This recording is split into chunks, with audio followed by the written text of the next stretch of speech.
भोजशाला का भी होगा एएसआई सर्वे। मध्य प्रदेश हाईकोर्ट की इंदौर खंडपीठ ने दिया फैसला। भोजशाला के वैज्ञानिक सर्वेक्षण के लिए हिंदू फ्रंट फॉर जस्टिस द्वारा हाईकोर्ट में आवेदन दिया था, जिस पर उच्च न्यायालय ने एएसआई को वैज्ञानिक सर्वेक्षण करने का आदेश दिया। सभी पक्षों को सुनने के बाद हाईकोर्ट ने फरवरी में फैसला सुरक्षित रख लिया था। वहीं अब उच्च न्यायालय ने एएसआई को वैज्ञानिक सर्वेक्षण करने का आदेश दिया। बोले हिंदू पक्ष के वकील शीश दुबे, भोजशाला के लिए शहादत देने वालों को आज सच्ची श्रद्धांजलि है। मुस्लिम पक्ष के वकील अजय बागड़िया ने पूरे मामले की जानकारी दी। उन्होंने कहा जगह के स्टेटस को लेकर ऑब्जेक्शन था। कहा जब तक जगह का स्टेटस क्लियर न हो तब तक सर्वे की इजाजत न दी जाए। गौरतलब है कि भोजशाला का विवाद सदियों पुराना है। ये हिंदुओं को बसंत पंचमी पर और मुस्लिम समाज को शुक्रवार को नमाज पढ़ने की इजाजत है। हिंदू इसे सरस्वती मंदिर मानते हैं। सदियों पहले मुसलमानों ने यहाँ मौलाना कमालुद्दीन की मजार बनाई थी। देखिए, भोजशाला के लिए सदियों से संघर्ष चल रहा है। अनेकों लोगों ने जेल यात्राएं करी है, अनेकों लोगों ने अपनी शहादत दी है। आज उन शहीदों को सच्ची श्रद्धांजलि है। इस आंदोलन में हजारों कार्यकर्ताओं ने, माता बहनों ने जेल यात्राएं करी है। 302 से लेकर सारी धाराओं में जो है अपराध पंजीबद्ध होने के बाद भी उनका मनोबल नहीं डगमगाया। और इस जिले में, धार जिले में धर्म जागरण के माध्यम से भोजशाला के लिए जन जागरण के माध्यम से एक ज्वार भोजशाला के लिए उठा था और अनेकों पिटिशन इसमें लगी। भोजसो समिति के नेतृत्व में वर्षों से यह संघर्ष जारी है। हमारी तरफ से जो एक माननीय न्यायालय उच्च पीठ खंडपीठ इंदौर के समक्ष, डबल बेंच के समक्ष एक अंतरिम याचिका लगाई गई थी, जिसमें ये मांग की गई थी कि भोजशाला परिसर का इसका एक्सकेवेशन हो, यहाँ की कार्बन डेटिंग हो, यहाँ की विभिन्न नवीन मशीनों से यहाँ की जांच हो और एक विस्तृत रिपोर्ट माननीय न्यायालय के पटल पर प्रस्तुत की जाए, जिसके संदर्भ में सभी पक्षों की ओर से 19 जनवरी को जो है तर्क हुआ था और माननीय न्यायालय ने उसको आदेश को रिजर्व करके हियर्ड एंड रिजर्व रखा था। आज 11 मार्च 2024 को माननीय न्यायालय ने उस आदेश को जारी करते हुए यह आदेश दिया है। हमारी जो हिंदू पक्ष की ओर से भोजसो की तरफ से एक जो अंतरिम आवेदन लगा था उसको स्वीकार करते हुए ये आदेश दिया है कि यहाँ का सर्वे हो, यहाँ की कार्बन डेटिंग हो और यहाँ की संपूर्ण रिपोर्ट, एक विस्तृत रिपोर्ट 6 सप्ताह के अंदर एएसआई के भोपाल रेंज के डायरेक्टर और निर्देशक के निर्देशन में 5 सदस्यीय कमिटीज़ की एक सर्वे रिपोर्ट बनाकर 6 सप्ताह के अंदर माननीय न्यायालय को सबमिट करेगी। देखिए, भोजशाला का जो बेसिक मुद्दा था वो ये था कि अप्रैल, मैं गलती नहीं करता हूँ तो 2003 का एक आर्कियोलॉजिकल सर्वे ऑफ इंडिया का आदेश था, जिसमें कि उन्होंने सब पक्षों की दलील सुनने के बाद और सब चीज़ों को कंसिडर करने के बाद मद्देनज़र रखते हुए एक आदेश पारित करा था कि शुक्रवार की दोपहर की नमाज की इजाज़त मुस्लिम पक्ष के लोगों को दी जाएगी, मंगलवार की पूजा की इजाज़त दिन भर हिंदू पक्ष को दी जाएगी, बाकी ये पर्यटन स्थल रहेगा और बसंत पंचमी के त्यौहार पर एक सालाना वार्षिक फंक्शन आयोजित किया जाएगा। पर्यटन पे 1 रुपये का चार्ज लगेगा। तो मुख्य तौर पे इस आदेश को मुस्लिम पक्ष और हिंदू पक्ष दोनों ने अलग अलग जगह पर चैलेंज करा था। मुस्लिम पक्ष ने इस आदेश को जबलपुर में भी चैलेंज करा था, जो कि इस पिटिशन के पहले था।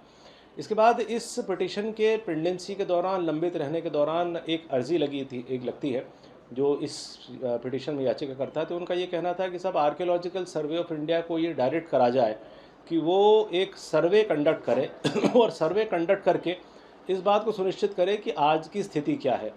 उसको हमारी तरफ से उस अर्जी का विरोध करा गया था। ये विरोध ये कहकर किया गया था कि ये अर्जी इस वक्त इस स्टेज पर अलाउ करने के लायक इसलिए नहीं है क्योंकि जब तक आर्कियोलॉजिकल सर्वे ऑफ इंडिया का 2003 का आदेश अपने आप में खड़ा है, अपने आप में बरकरार है, तब तक इस अर्जी को अलाउ नहीं किया जा सकता, वरना ऐसा लगेगा कि आर्कियोलॉजिकल सर्वे के आदेश को आपने सेटिसाइड कर दिया है, उसको अमान्य कर दिया है। दूसरी बात यह है कि क्योंकि इसी मुद्दे पर एक पिछला लिटिगेशन तब जबलपुर में पेंडिंग है, जो कि earlier in point of time है, इस याचिका के लंबित रहने के पूर्व से लंबित है, तो इसी मैटर को या तो साथ में सुन लिया जाए, जबलपुर के मैटर को यहाँ बुला लिया जाए या इस मैटर को वहाँ भेज दिया जाए।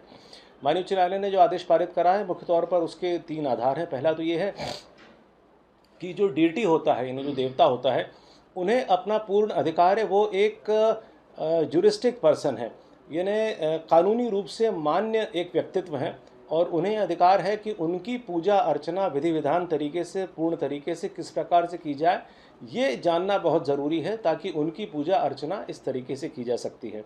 दूसरा, उन्होंने ये कहा है कि पूजा अर्चना किस तरीके से की जाए, ये जानकारी प्राप्त करने के लिए पुरातत्व विभाग का सर्वेक्षण ज़रूरी है ताकि उस जगह की वस्तु स्थिति मालूम की जा सके। अगर वस्तु स्थिति ये कहती है कि मुस्लिम पक्ष की है और वहाँ सिर्फ मस्जिद थी, कमाल मौला मस्जिद थी, तो फिर उस तरीके से विधि विधान से वो कार्यक्रम होगा। और इस तरीके से अगर वहाँ मंदिर था या भोजशाला थी, किसी भी समय पर वाग देवी जी की मूर्ति थी जैसा कि हिंदू पक्ष के द्वारा कहा गया, तो फिर उस हिसाब से विधि विधान से पूजा होगी। दूसरा उन्होंने कहा है कि काशी ज्ञानवापी का जो मामला है उसका भी हवाला देते हुए माननीय उच्च न्यायालय ने कहा है कि उस मामले में जब आर्कियोलॉजिकल सर्वे को डायरेक्शन दिया गया तो कोई कारण नहीं है कि वही चीज़ यहाँ नहीं ली जाए और वही आदेश न दिया जाए। साथ ही साथ राम जन्मभूमि वाले मुद्दे पर जहाँ बाद में रामलला स्थापित हुई हैं, उस मुद्दे पर भी जब उन्होंने सुप्रीम कोर्ट का हवाला दिया कि ये परिस्थिति जानने का अधिकार पुरातत्व विभाग को पूरा है कि वहाँ क्या परिस्थिति ग्राउंड लेवल पे क्या रियलिटी है, तो ये अर्जी को अलाउ करते हुए पुरातत्व विभाग की एक 5 सदस्य कमेटी बनाई गई है, जो कि 6 हफ्ते में अगर मैं गलती नहीं करता हूँ तो एक आदेश देने को, कमेटी की रिपोर्ट देने को कहा गया है। तो ये फोटोग्राफ जो पेश किए गए थे वो उन कुछ स्तंभों पर ये बताया गया कि उन स्तंभों पर कुछ ऐसे शिलालेख हैं जो कि ये दर्शाते हैं कि किसी समय पर या तो ये भोजशाला रही होगी और या ये कुछ मंदिर के अवशेष रहे होंगे। ये भोजशाला जब अगर थी भी सही तो भी ये अवशेष ये दर्शाते हैं कि किसी समय पर अगर भोजशाला रही भी गई हो तो बाद में समय के साथ 1920 में आर्कियोलॉजिकल सर्वे की जो बॉडी थी, एक पैरेलल बॉडी ने ये डिक्लेयर करा है, इन्हीं के द्वारा, सरकार के द्वारा डिक्लेयर करा गया है अंग्रेज़ों के शासन में कि ये यहाँ पे मस्जिद मौजूद है और यहाँ मस्जिद की पूजा, यहाँ पे मस्जिद की नमाज़ पढ़ने का अधिकार है। उसके बाद की स्थिति परिवर्तित होती चली गई है, लेकिन क्योंकि जब तक ये निर्धारित नहीं किया जा सकता, हमारा मुख्य तौर पर यह पक्ष था कि जब तक ये निर्धारित नहीं हो जाता कि जगह का स्टेटस क्या है, तब तक आर्कियोलॉजिकल सर्वे का कोई अधिकार नहीं बनता है कि इस तरह से यहाँ पे सर्वेक्षण करे।